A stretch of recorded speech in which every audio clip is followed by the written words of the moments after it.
This program will demonstrate how to assess the nutritional status of older adult patients using the screening and assessment process outlined in the mini nutritional assessment that is found within the Assessing Nutrition in Older Adults Try This tool.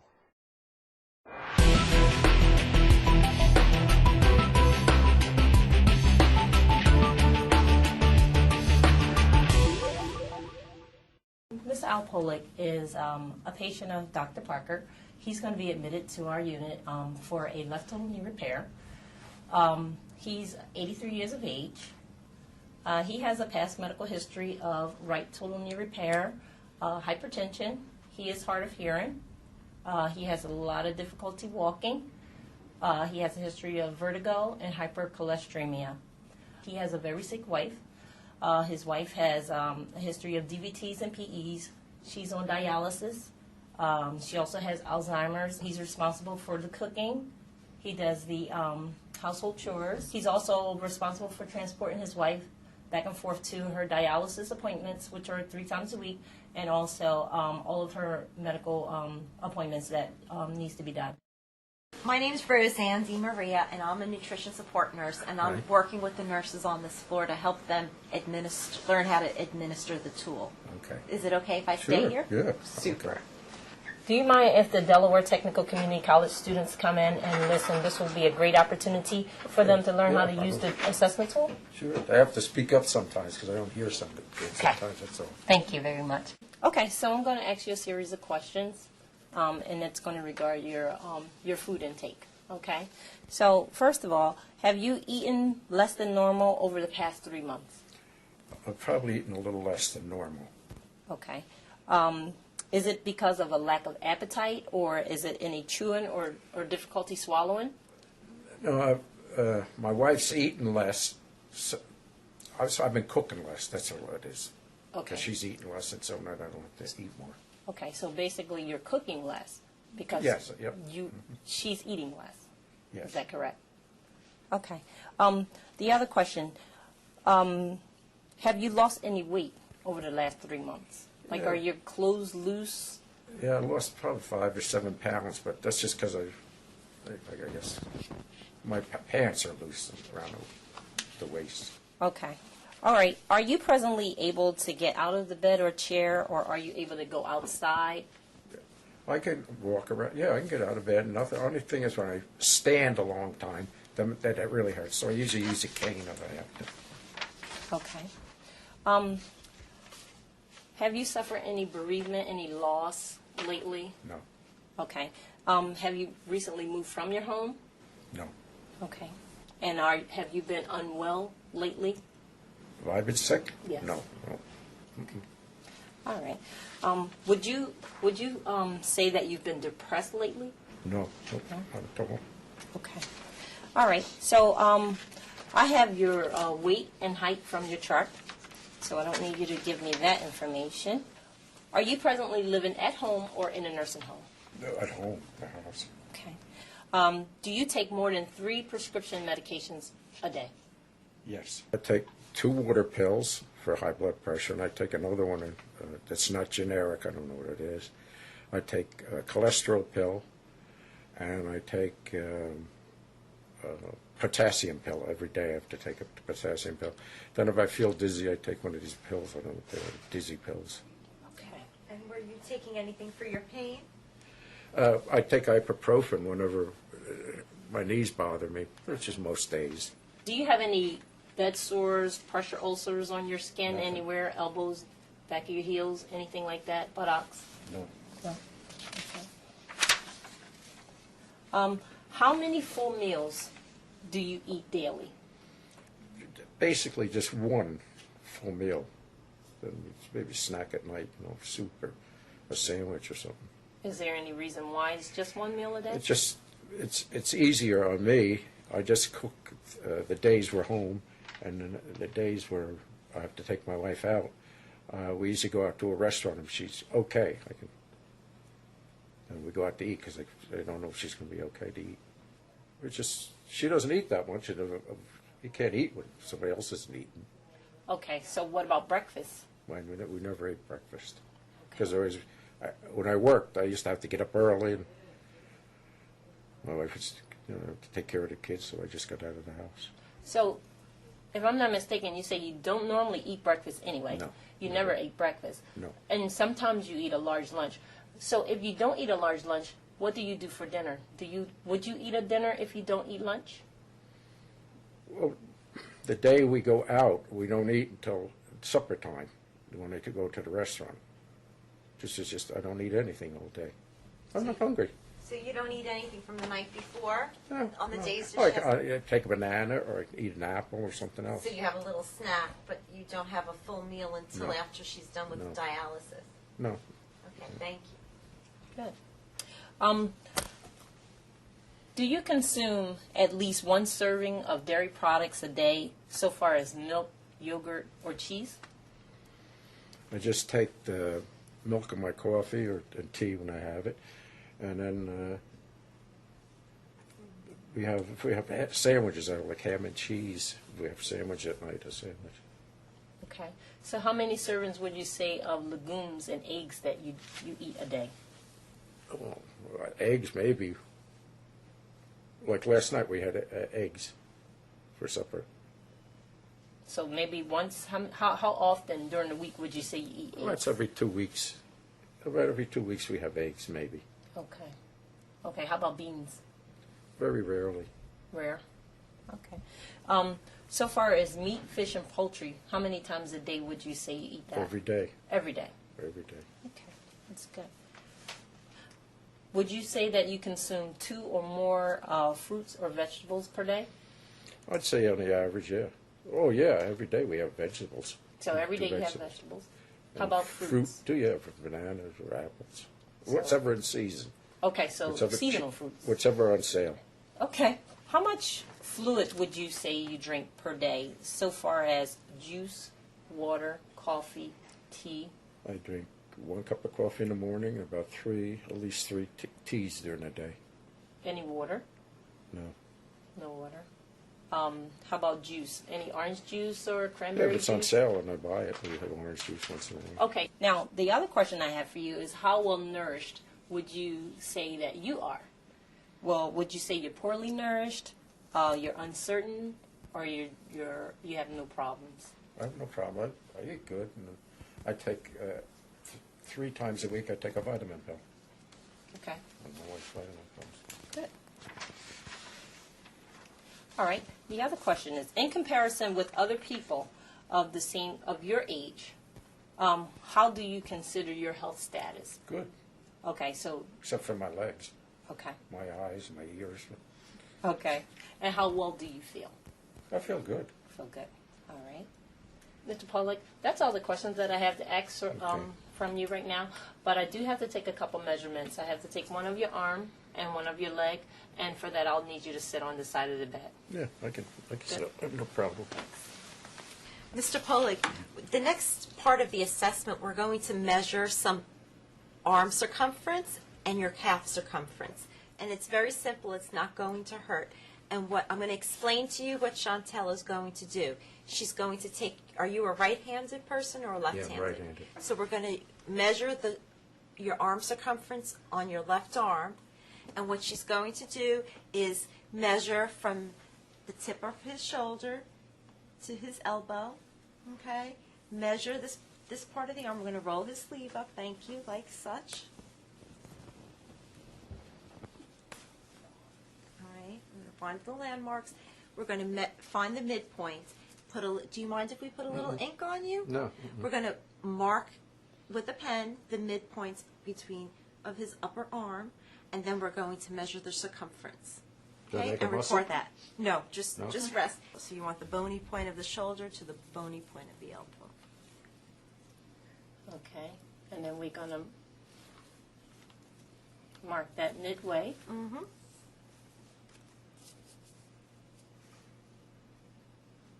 That's in centimeters. Is that correct? That Why measurement? do they do this? If it's going to be my leg, they're going to operate on it. Well, first, this is to look at, we want to see what your fat stores are, your fat reserve stores. Okay, so this is another component of the nutritional assessment. Okay. And then we're going to do the circumference of his mid-arm. And now when you're measuring the circumference, you don't want to pull on the tape. And it's very important to know that the tape shouldn't be a stretchy type of tape that you use to measure. And just let it fall gently. You don't want to push the skin too much. Okay, that's perfect, just like that. What we want to do is have the leg dangling loosely as such. And you want to measure the circumference of the calf at the fattest part of the calf, okay, or the biggest part of the calf. So, you may have to just give a little eyeball to see where you think is the biggest part. And then you could take a measurement here, say, if this is where you think the biggest part of the calf is, and then just slide the tape measure and do a measurement above and below to see if indeed that is the biggest area.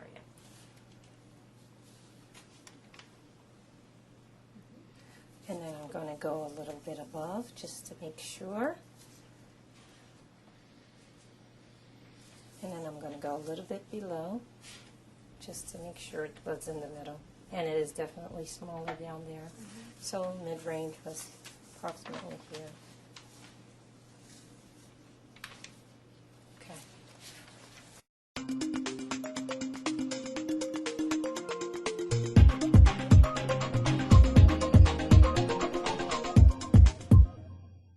Nutrition is a concern for all healthcare professions, and if we think back to the days of Florence Nightingale, she was the first person that observed that patients starve in the midst of plenty, and she, in her notes on nursing, had listed several key interventions that nurses should be doing to ensure that the patient's nutritional needs were met. It's estimated that 40 to 60% of hospitalized older adults are either at risk for malnutrition during hospitalization or are malnourished during hospitalization. Those are from studies, taken from research studies on hospitalized older adults. We don't have national prevalence or incidence rates of malnutrition either on admission or upon discharge. As you age, you're exposed to a lot of physiological changes in your body, dietary risk factors, social risk factors that you don't see in the younger adult. So when you begin to assess for malnutrition, you not only need to look at somebody's weight and height, you want to start assessing for the risk factors that could predispose them to poor nutrition. Today in the United States, the Joint Commission requires that a nutritional assessment or a nutrition screen be performed within 24 hours of admission on all patients admitted to an acute care facility. The mini nutritional assessment is comprised of 18 items. The first 6 of the items are considered the screening component of the assessment tool. If patients score high on that and are considered at risk, then they move on and they administer the complete mini nutritional assessment. Or they would then refer them at that point for a dietary consult so that they could do a more in-depth assessment. The scores on the complete version of the M&A, the full 18-item version, range from 0 to 30. If a patient scores 24 and above, they are not considered to be at nutritional risk. If they score between 17 and 23.5 or less than 24, then they are considered at nutritional risk. And anything below 17 is considered malnutrition. If a patient is diagnosed as malnourished or has malnutrition based on the M&A, and they require aggressive nutritional interventions, the dietitians and the nutrition support team can come up with some other parameters that they can follow while the patient is hospitalized. Any healthcare professional can easily administer the mini nutritional assessment. I don't think it's exactly discipline specific. I think there's different components of that tool that may be appropriate for the LPN to collect some data, and the certified nursing assistant may collect a piece of data, but it's the RN that's always ultimately responsible for the complete in-depth assessment. The only training that you really do need is some familiarity with performing the anthropometric measurements and obtaining the appropriate landmarks. And they're not very hard to do, to obtain the mid-arm muscle circumference or the calf circumference. And there is some criticism in the literature that older adults have sagging skin, so it may make performing these measurements more difficult. But remember, there are 18 items to this scale, so, I mean, obviously we want everyone to have good inter-rater reliability and to perform the measurements correctly, but that's not the only indicator in this scale that is going to categorize somebody as malnourished or not. Prior to conducting the mini nutritional assessment, it's a good idea to review the patient's medical record, look through the chart, because a lot of this information can be already obtained from the admission assessment. It's helpful to look through the chart because you want to have a good indication if the patient has any signs of dementia or not, because obviously if there is some change in cognitive status, they're not going to be the patient themselves may not be a reliable resource. So you may need to interview a family member to obtain some of the information that's needed.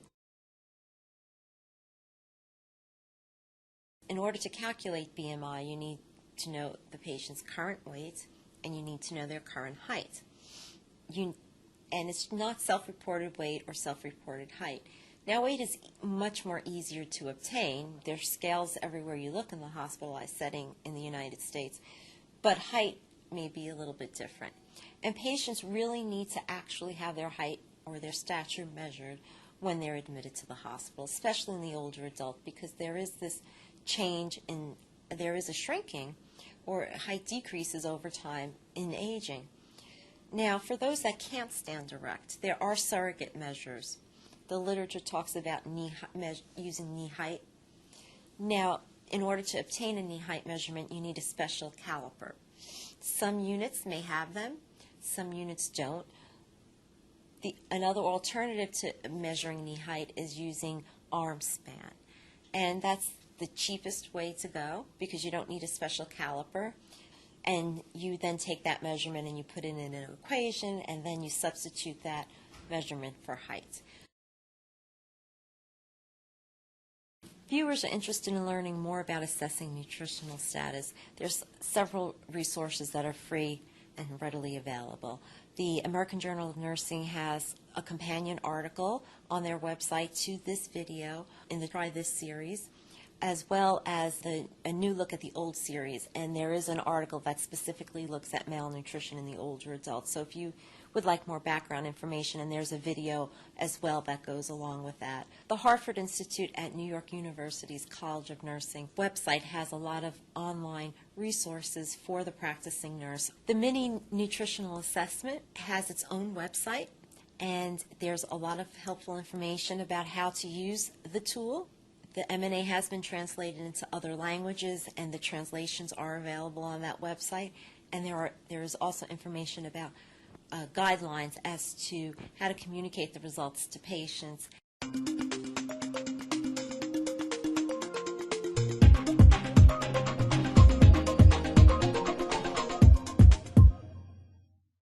I think it's important for us to do a little debriefing about our findings with Mr. Polig on the mini nutritional assessment. Mr. Polig is coming in to have his left knee replaced. He had his right knee replaced several years ago. But since he's been the primary caretaker of his wife, who we've heard a lot about, he's really waited a while, and now the pain is just getting, as you heard him say. And some of his background history is he has high cholesterol, hypertension, and he told us that he's on a statin for his high cholesterol. He's on nifedipine and hydrochlorothiazide for his blood pressure, and he's on meclizine for the dizziness. Okay, and the ibuprofen, I think. Right, for pain. For pain. You know, he's the primary caretaker of his wife. It seems as though his whole world evolves around his wife and her treatments. She goes for dialysis 3 times a week. She's on home TPN. He manages all of that care. I think when we go over this screen, go over the mini nutritional assessment, these are all the pieces that we need to keep in the back of our minds, especially his social situation and what he's dealing with. I'm going to go over each of the items on the tool with you so you can see how we actually scored Mr. Polig. And if there's any questions that you have as we go through this, please stop me at any point, okay? So the first question specifically asks about the client's food intake, and has that declined over the past 3 months. And he reports that he had a moderate loss of appetite. So we could score that as 1 point right there. Okay. The next question asks about weight loss during the last 3 months. And we also want to know about intentional and unintentional weight loss. So this question gets at how much weight was lost in the last 3 months. And if someone's lost more than 5% of their body weight over the last 3 months, that's a red sign that there is something going on, especially if it's unintentional weight loss. And he reports that he lost about 5 to 7 pounds. So we would give him 2 points for item B. Okay. As far as mobility goes, this looks to see is the patient independent in his activities of daily living in a great respect. And so he can go out, he is able to get up out of the chair, he takes his wife back and forth for dialysis. So he is independent with mobility, and we would score him at a 2 at this point in time. The next question asks if the patient has suffered any psychological stress or acute disease in the last 3 months. And because stress can very much affect our intake of our appetite, it can affect our nutritional requirements as well. This is the tricky part because he said that he had, and Chantel asked him in several different ways, has he experienced any psychological or acute disease in the last 3 months? And although he's not physically sick, you could see that there is some underlying stress going on. And he got some teary-eyed when we talked to him about his wife. Mm-hmm. So I would like to really score that as a yes. Why does psychosocial stress play into nutrition? There is this relationship between depression and intake, and anxiety and intake. So that was something that we really need to assess. Then we could begin to consult with our interdisciplinary team about what would be the best measures to institute for this patient. And I think it would be really, as we look at the next question, asks about neuropsychological problems like dementia or depression. Obviously, he doesn't have any dementia, and there's a mini mental status was documented in his chart, his mental status. He seems quite competent and alert. And the last question looks at body mass index, and his BMI was 23. So we would score him with 3 points because his BMI is within normal limits.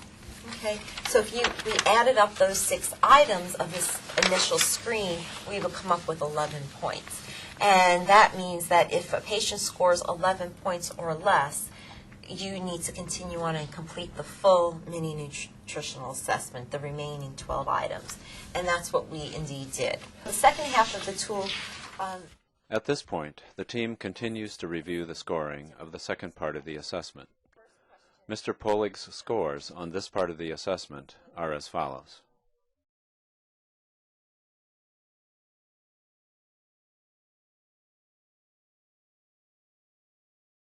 And so when we added up all the scores, that puts him in that borderline risk that he's at risk for poor nutrition. He is a surgical patient, so we should be also concerned about his nutritional status in the post-op period. And later on, we're going to be discussing these results with the interdisciplinary team, and we can put a plan of care in place for him post-operatively that would meet his nutritional requirements. Do you have any other questions? No, ma'am. Thank you very much. Thank you so very much. Okay, thank you. Have a good day.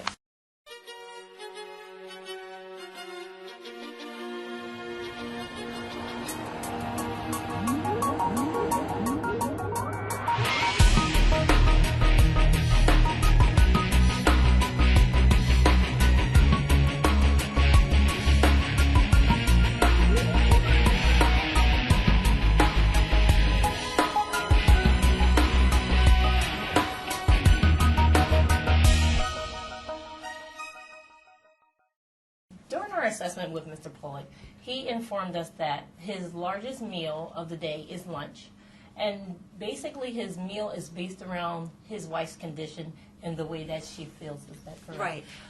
It seems like his mealtime pattern is more of a social, that meals to them are more of the social interaction between him and his wife.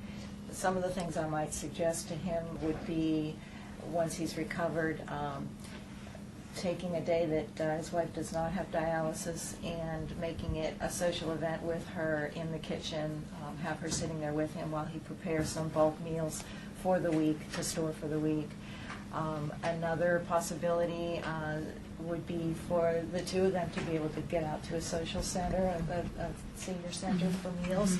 Perhaps Sue might have some input on that That's what I was idea. just thinking, because like you said, with a social interaction, because you wonder if there's some isolation that impacts that as far as, and then Meals on Wheels, because that comes to mind as well, if that, after surgery, if that would be appropriate, because that's something that our department could help them with as far as connecting with that resource if they were able to. How can we get him some help in the community to get to the supermarket while he's not able to drive to Just when you said supermarket, that triggered for me, like some of the supermarkets now deliver groceries, Oh, that's so people great. can come in and can go online. I don't know that they, being elderly, if they necessarily have internet access, but they can call to the store and there's a small fee or it's a percentage of the bill, forget what it is, but we could, help them to know about those sorts of things, or maybe they can have the groceries delivered, so. Sue, do you think he would be eligible for a homemaker program? I was thinking about that as well, Denise, because it might be, at least initially when he first comes out of surgery, usually like for the first 2 weeks, there's usually under Medicare some opportunities for some in-home help. Or maybe they can do that. Yeah, good point, yeah. And he may be a candidate for supplementation. It would be appropriate in this situation, especially if he's taking her to dialysis. He may want to take a shake of some sort with him if he isn't sure if his wife is going to feel up to eating after dialysis or not. So what medications is he on? That was my question as well. He's on nifedipine for his blood pressure, hydrochlorothiazide, takes potassium supplement as well. He's on meclizine for occasional dizziness and mevastatin. Did I say that right? Mevacor and Mevastatin. Levastatin for his high cholesterol. Great. And ibuprofen PRN for his knee pain. Oh, okay. So how do those medications affect his nutritional status, you think, Shannon? You know what, that's a great question, because when someone's appetite is diminished, I look at medications as to what could be contributing. Some centrally work to cause anorexia, while others may cause dry mouth, constipation. They might cause a little inattention, which makes, or movement disorders, which makes eating difficult or more challenging. So I look for all of those things, and I usually ask myself, is this the best drug for that reason we're using it for, and can we come up with safer alternatives?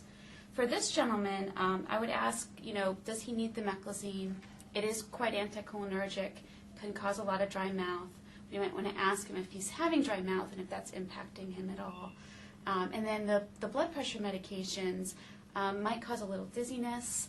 We would want to be careful there. And also, they might, particularly the diuretic, the hydrochlorothiazide, might be also contributing to dry mouth. And sometimes potassium pills in and of themselves are just really rough on the stomach and might cause a little nausea, which we would want to look at. It's not that we have to take all of them away, but maybe picking a couple and making some safe changes to something that might be a little less irritating to the stomach or cause anorexia. And Becky, if a patient is on medication that causes anorexia, how would you recommend increasing their intake? Because they still need to have an adequate nutritional intake, even though, and we can't stop certain medications, so that's Right. problematic. Well, that's where trying to find foods that are our favorite foods and trying to concentrate their calories in a way. You can take a bowl of oatmeal and increase the calorie and protein content by adding certain things to it. Some other concerns that I have for Mr. Polig is that he's definitely a high fall risk in the hospital as well as out of the hospital. So we would have to put in some interventions to decrease his falls in the hospital as well as out of the hospital. I was thinking we could get him physical therapy or a home fall assessment program. They can go in the house and look and see ways that we could keep him safe in the house, as well as his wife. Constipation would be an issue. He's going to be on some narcotics from his surgery, so preventing constipation up front, some Colace, Senna, assessing for pain and making sure that he does get his pain medication on time, and screening for depression. I mean, he has a lot going on with his wife, with him. He's a caregiver, and we should screen for depression with him. Could that be contributing to his anorexia as well, or loss of appetite? Absolutely. So these are some issues that I have along with the medications. So I'll call Dr. Parker and I'll make our recommendations to him. Yeah. Maybe there is some underlying depression that we haven't picked up on yet. And in selecting an antidepressant for him, there are some that might worsen anorexia, or there are others that possibly might stimulate a little appetite, so we could be thoughtful in how we select an antidepressant for him too. That's great. And I wonder, Sue, maybe what kind of programs would be available for caregivers of patients, of older adults, while they're in the hospital or even when they go home to get the care they need to take care of themselves? In that situation, what an option could be that he could go maybe for some rehab for himself physically, inpatient rehab in a skilled nursing facility, where then his nutritional needs certainly would be addressed because he's provided that service. And now his concern could be, I can only guess, what happens to his wife who suffers from dementia and he's absent temporarily. And so another thought could be is that maybe she could be in the same facility under a respite type program where she could be cared for, which would then give them both an opportunity for a boost, if you will, in terms of trying to get back on track again.